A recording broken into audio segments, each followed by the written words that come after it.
कस्तो फिल भइरहेछ तपाईँलाई?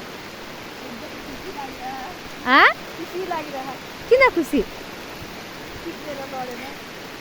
जम्मा 3 चोटि मात्रै लड्नु भयो होइन यो चिप्लोमा? हाम्रो मिस यहाँ 3 चोटि लडेर यतापट्टि 1 चोटि लडेर यतापट्टि 1 चोटि लडेर 3 चोटि लडेर जम्मा 3 चोटि मात्रै लड्नु भयो। यो के पो हेटौडाको डाँडामा हो पर 2 जना चाहिँ जाँदैछ सेतो सेतो लुगा लगाएर। अनि म पनि यहाँ लडाउँला कि घिरौला भन्दै हिँड्दैछु। मेरो चाहिँ यहाँ 35 सयको जुत्ता चाहिँ कुहिएको छ। यो कुहिएको अवस्था, जुत्ता कुहिएको छ। एनिवे केही छैन, जुत्ता कुहे पनि हैन ब्याग कुहे पनि जिन्दगी बनोस् त्यति हो। यो बाटोमा चाहिँ यस्तो बाटोमा फर्स्ट टाइम हिँडेको होला होइन मिस तपाईँ? त्यही भएर हाम्रो मिस चाहिँ यस्तो बाटोमा हिँड्नु जान्नु हुँदैन। त्यही भएर मात्र 3 चोटि लड्नु भयो। 3 चोटि लड्दाखेरि हाम्रो मिसको चाहिँ यहाँ के भएको छ होइन, तपाईँहरू देख्नु होला। ल बाटो पनि त्यति अप्ठ्यारो छैन। लेउै लेउ छ। एकचोटि छेउमा टेक्दाखेरि उपर पारी भित्ता पुग्छ, हिँड्नु पर्दैन। हिँड्नै पर्दैन। एक ठाउँमा एउटा छेउमा टेक्यो भने अर्को छेउमा पुग्छ। यस्तो बाटो छ।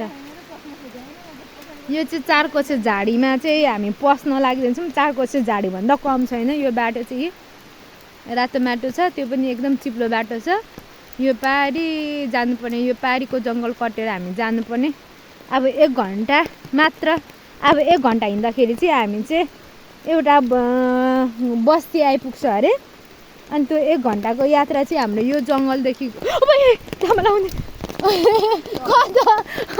उहाँ दाइ रहेछ नि त, झात ओढेको उहाँ दाइ हुनुहुँदो रहेछ। म त तर्सेर झन्डै यो तर्सेर झन्डै मरे।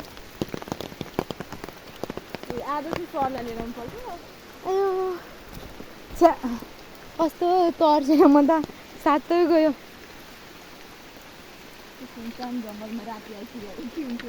केही छैन, हाम्रो यतिको स्ट्रगल गर्ने मान्छेले जिन्दगीमा जुनसुकै ठाउँमा गएर पनि गरी खानु चाहिँ सक्छ।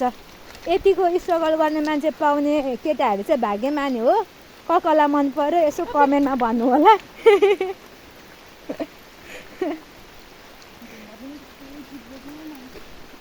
यहाँ चाहिँ यो हेटौडा भन्ने ठाउँमा चाहिँ हाम्रो फर्स्ट यता हो, यता बाटो छ। फर्स्ट यात्रा हो यहाँ हेटौडामा चाहिँ हामी आएको मात्र कति दिन भयो?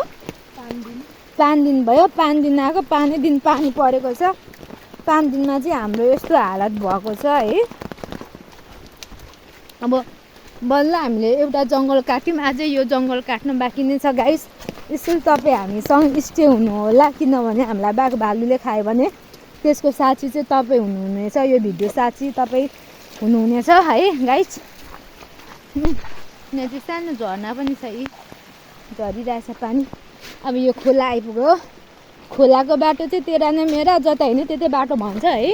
फेरि यहाँको ढुङ्गाहरू चाहिँ कति राम्रो राम्रो है, सजाम जस्तो गोलो गोलो क्या, चिल्लो चिल्लो। यहाँ भने मिसले नुहाउनलाई ढुङ्गा टिपेको अरे, घिउ लगाएको भन्दै चिल्लो ढुङ्गा छ। तपाईँले त सातो खाइदिनु भयो नि हाम्रो त। जङ्गलभित्र हुन्छ अनि डर त लाग्छ त। अनि 2 जना मात्रै यहाँ यत्रो जङ्गलमा हिँडिराखेको बेलामा ज्यासै देख्दाखेरि त तपाईँ हामीलाई यहाँ सबैभन्दा छिटो गाउँ निस्किने बाटो देखाइदिनु पर्यो के। हामी हेटौडा बजार जानुपर्ने। अनि यता चाहिँ गाउँ छ अरे नि त। के गाउँ छ? बादल गाउँ। त्यहाँबाट चढेर हुन्छ। ल हुन्छ, थ्याङ्क यू। ल यो जङ्गलको यात्रा हामी जाँदैछौँ है। यो माथि 1 स्टेप माथि जाँदैछौँ। यहाँ चाहिँ एकदमै ठुलो पानी परेको छ है। नन स्टप रात दिन है पानी परेको। यहाँ चाहिँ 4 दिन होइन, यहाँ त 7 दिन भइसकेछ। अब के गर्नु, जुत्ता त यस्तै हो, गयो जुत्ता त खेरो। ल यो जङ्गल कटेर अब हामी एउटा बदल भन्ने गाउँ आइपुग्छौँ गाइस। त्यो गाउँ आएको पनि म तपाईँलाई देखाउने छु है। छाता यसरी ओढ्नु पर्यो क्या। चेन पनि मजाले लगाएको रहेछ, प्रोडक्ट मात्रै फुट फुट फुट झर्छ के। हो यो जङ्गल भएर जाँदैछ गाइस है। यस्तो जङ्गल छ, यस्तो जङ्गल छ, यस्तो जङ्गल छ है। यो सानो सानो मुट हुने मान्छेहरू चाहिँ फेरि यहीँ नै ढल्छ क्या है। हाम्रो चाहिँ अलिक सानो भए पनि स्ट्रङ मुटुहरू छ नि त, त्यही भएर गाइस हामी जस्तो केटी पाउने त जिन्दगीमा भाग्यमानी हो नि। यस्तो पानी झरीमा हेर कतिजना यति खर 2 PM चाउचाउ खाँदै मोबाइल चलाउँदै च्याट गर्दै लाइफमा बस्दै होला। तर हामी चाहिँ के गर्दैछौँ मिस?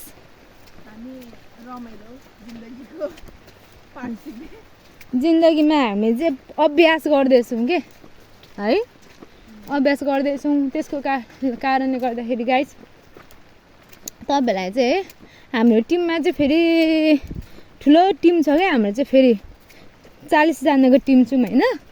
कसैलाई चाहिँ यस्तो स्ट्रगल गर्ने केटी चाह्यो भने, जीवनसाथी गर्लफ्रेन्ड होइन, लाइफ पार्टनर चाह्यो भने चाहिँ हामीलाई चाहिँ कमेन्टमा सम्पर्क गर्नु होला। तपाईँहरूलाई हामी तामाङनी चाहियो कि, राईनी चाहियो कि, मगरनी चाहियो कि, नेवारनी चाहियो होइन, हामी चाहिँ एक छ क्या। तपाईँहरूलाई हामी कन्ट्याक्ट गर्नेछौँ है। फेरि हाम्रो चाहिँ एउटा क्वालिटीहरूमा पर्छ, त्यो क्वालिटीहरूमा पनि हुनुपर्छ है। फेरि मन पराएर मात्रै खत्त पाइहाल्ने चाहिँ होइन। हाम्रो 2 जना टिम चाहिँ हो न, टिमहरू चाहिँ उता हुनुहुन्छ। उहाँहरू चाहिँ यो 7 समुद्र कटेर अघि आएर यहाँ बसिराख्नु भएको छ। यो पानी पनि के साह्रो परेको होला।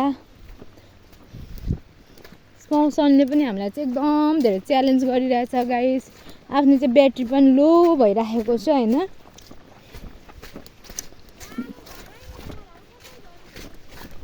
के भन्नुहुन्छ?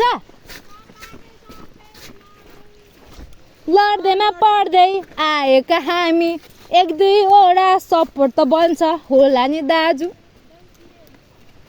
हेटरिका देउसुरी चाहिँ नभन्नु ल। हाम्रो 2 जना हो न हार मान्छे टिम चाहिँ यहाँ आएर बसेको हुनुहुन्छ। हामीले 2टा जङ्गल काटेर चाहिँ यो गाउँमा आएको 1-2वटा घरहरू छ। यो घरमा ल गाइस।